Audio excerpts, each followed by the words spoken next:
Shalom, queridos, boa noite, bom dia, boa tarde, não sei a que horas você vai ver esse vídeo.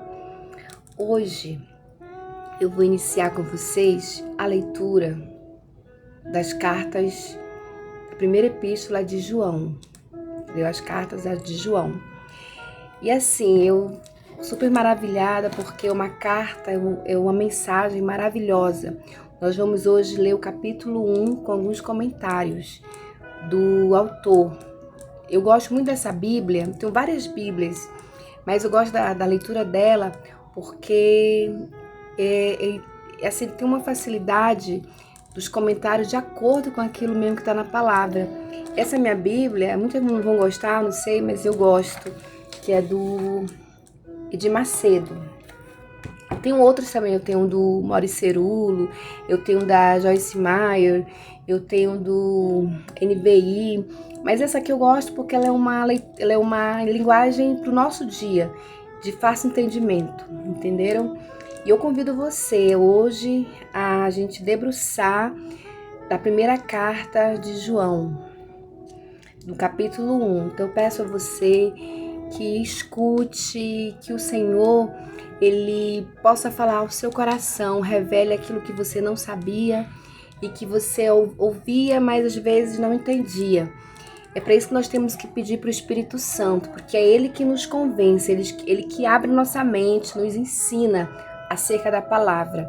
Queridos, e essa carta, João é conhecido como apóstolo amado. A gente sente, quando a gente lê, a doçura no falar dele, a doçura. Acho que João era um homem assim, que não tinha tempo ruim para ele. A Bíblia, alguns teóricos, historiadores dizem que ele vivia sempre ao lado de Cristo, encostava seu ombro, sua cabeça no ombro de Jesus. Então ele sentiu, ele viu, João viu, andou com Jesus.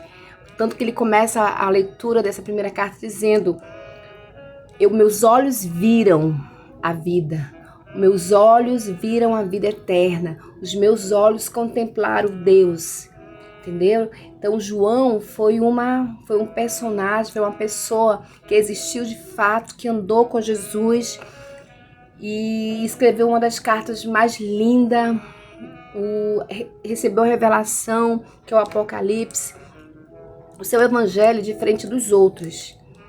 Mas nós vamos nos atentar aqui, nós vamos mergulhar na carta de João, na primeira carta de João. Então eu convido a você, feche seus olhos. Deus, em nome de Jesus, nós vamos ler a tua palavra. Espírito Santo, que o Senhor nos ensine, nos revele, e aquilo que estava escondido, aquilo que nós não entendíamos, nós vamos entender hoje.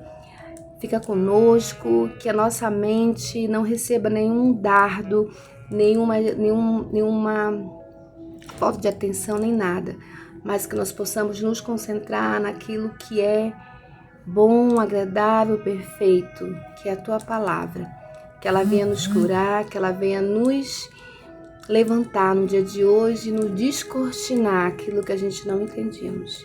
Eu te convido, fica conosco e com todos aqueles que vão ouvir, Jesus, a leitura da tua palavra. Em nome de Jesus, amém.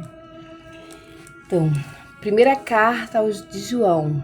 Cristo, a palavra da vida. O que era desde o princípio, o que ouvimos, o que vimos com os nossos olhos, o que temos contemplado, e as nossas mãos tocaram da palavra da vida. Nossas mãos tocaram da palavra da vida. João fala, ele tocou na vida eterna, que é Jesus. Ele andou com Jesus. Os 3 anos, quando Jesus começou o ministério, ele andou com Jesus, ele viu a palavra da vida. Receba isso. O apóstolo João esteve com o Senhor Jesus durante o seu ministério. Por isso afirmou que seus olhos o contemplaram. Ele viu o Salvador andar, correr, comer, dormir e ensinar, ou seja, vivido como qualquer um de nós. O Espírito não é dotado de carne e osso, mas o Senhor submeteu a encarnação aos sentidos humanos e a admiração de todos à sua volta. Inclusive, as pessoas puderam ouvir a voz do Pai declarando seu amor ao Filho e testificando a veracidade dos seus testemunhos. A divindade do Senhor Jesus podia ser percebida nos seus feitos e no seu caráter. Os verbos ouvir, ver, contemplar e tocar, usado pelo apóstolo, serviam para refutar as falsas doutrinas espalhadas que diziam que o Salvador não veio ao mundo com um corpo totalmente humano. Mesmo sendo idoso, João trabalhou firmemente para sustentar a igreja que nesse período enfrentava o pior ataque das heresias e dos falsos mestres. E isso não é diferente dos nossos dias, amados. Não é diferente. Nós vivemos o mesmo tempo de João. Pessoas querendo desqualificar que Jesus não existe, Jesus não veio, Jesus é uma lenda, Jesus é um mito. Não. Nós vivemos aquele mesmo período.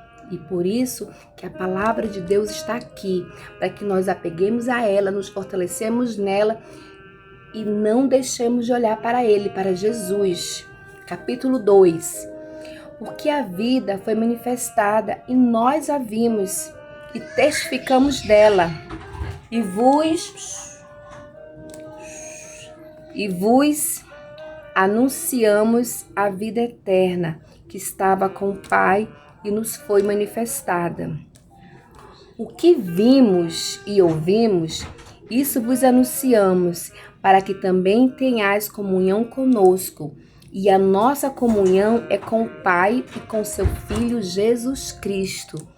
A minha comunhão, a sua comunhão é com o Pai e com seu Filho Jesus Cristo. Estas coisas vos escrevemos para que o vosso gozo se cumpra. Comunhão conosco, como o versículo 3 e 4 fala. A nossa comunhão é com o Pai e com seu Filho Jesus Cristo. O evangelho anunciado pelos apóstolos oferecia toda a oportunidade da vida eterna, a todos a oportunidade da vida eterna, uma vez usufruindo da mesma comunhão com o Altíssimo. Aquelas pessoas se uniram no mesmo temor, ideal e companheirismo. Quem conhece a palavra de Deus deseja que todos os seus familiares, amigos e as demais pessoas o conheçam e também desfrutem da mesma experiência de fé, confiança e alegria que ele proporciona.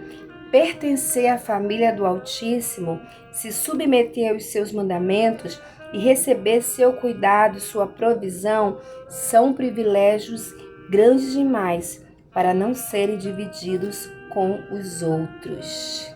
Verdade? Quando a gente conhece Jesus, quando ele transforma as nossas vidas, a gente quer que essa mesma transformação chegue à nossa família. Ah, mas eu não... Faz tanto tempo que eu oro em minha família. Queridos, na hora certa, a salvação vai chegar na tua casa. Você já não pode desistir dos seus amados. Sempre colocando eles na sua oração, dizendo que Deus vai salvar a sua casa. Nunca deixe de declarar isso. Quem convence é o Espírito Santo. Nosso papel é o nosso testemunho na nossa casa, na nossa vizinhança, no nosso trabalho, aonde nossos pés pisarem. É o nosso testemunho, como a Bíblia fala. Nós somos a carta que o mundo lê. Como que o mundo está lendo você? Entenderam? Capítulo 5, o versículo 5.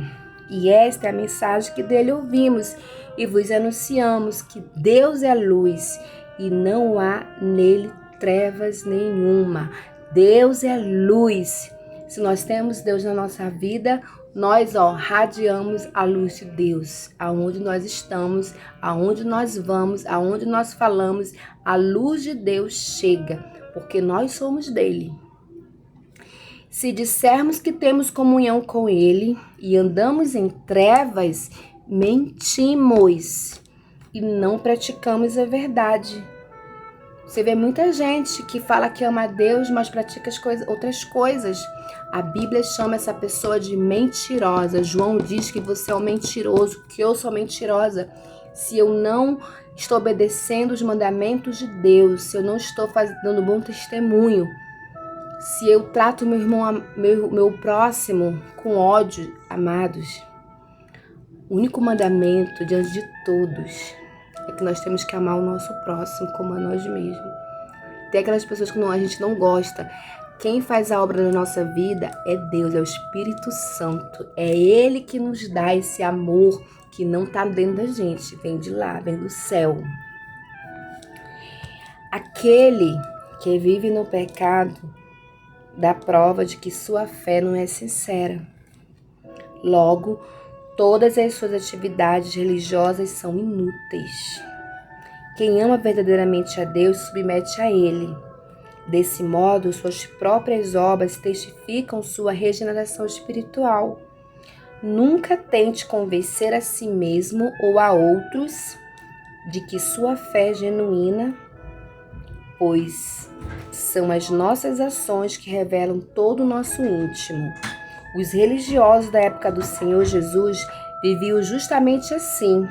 Eles tentavam convencer toda a sociedade que eram homens santos e exímios, conhecedores das Escrituras, mas mentiu ao praticar atos que transgrediam os mandamentos sagrados. Diante disso, foram chamados pelo Salvador de raça de víboras, porque toda mentira, seja nas palavras, seja no comportamento, é oriunda do diabo. Portanto, aquele que conhece a verdade, mas permanece na prática da mentira, desconhece a justiça divina, que cedo ou tarde revelará sua hipocrisia e o punirá. Não adianta, amado, a gente estar numa igreja, a gente andar com a Bíblia, se Deus sabe das nossas obras. O pior, Deus sabe o que nós estamos fazendo, ou estamos agradando, ou estamos desagradando a Deus. Na hora certa, a punição virá. E Jesus chama, João, através do Espírito Santo, fala que aquele que não está de acordo, que não obedece os mandamentos de Deus, é um mentiroso. Versículo 7.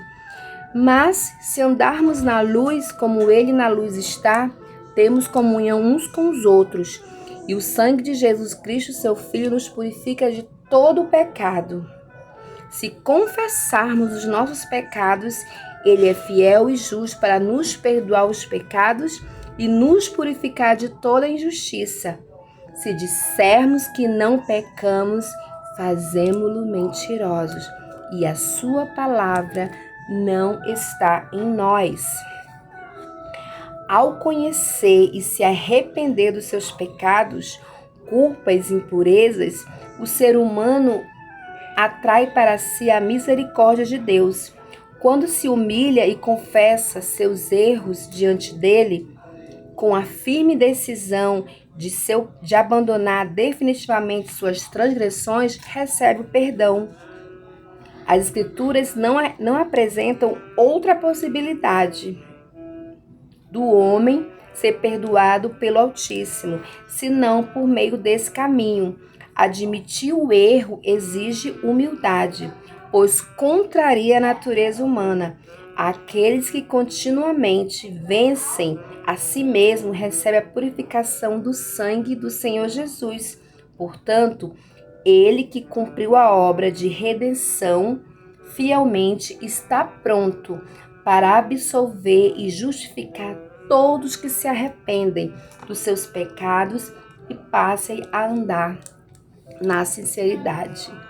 Como diz o versículo 9, se confessarmos os nossos pecados, Ele é fiel e justo para nos perdoar os pecados e nos purificar de toda a injustiça. Então, amados, nós temos que andar nele. E se andamos nele, confessamos Jesus, o pecado só vai ser como um acidente, não mais como uma obrigação. Entendeu? Então, se você está nessa vida Pega aqui, vai pedir perdão e faz isso. Se arrependa enquanto é tempo, enquanto você tem vida, porque em breve Jesus vai voltar. E você não quer ouvir dele, apartai-vos de mim. Aí você quer ouvir dele, vinde a mim. Então que Deus lhe abençoe, leia essa carta novamente e se alimente dessa verdade. O amor de Deus só está em nós quando nós o obedecemos. Se nós não obedecemos, ele nos chama de mentirosos. Que Deus nos abençoe sempre.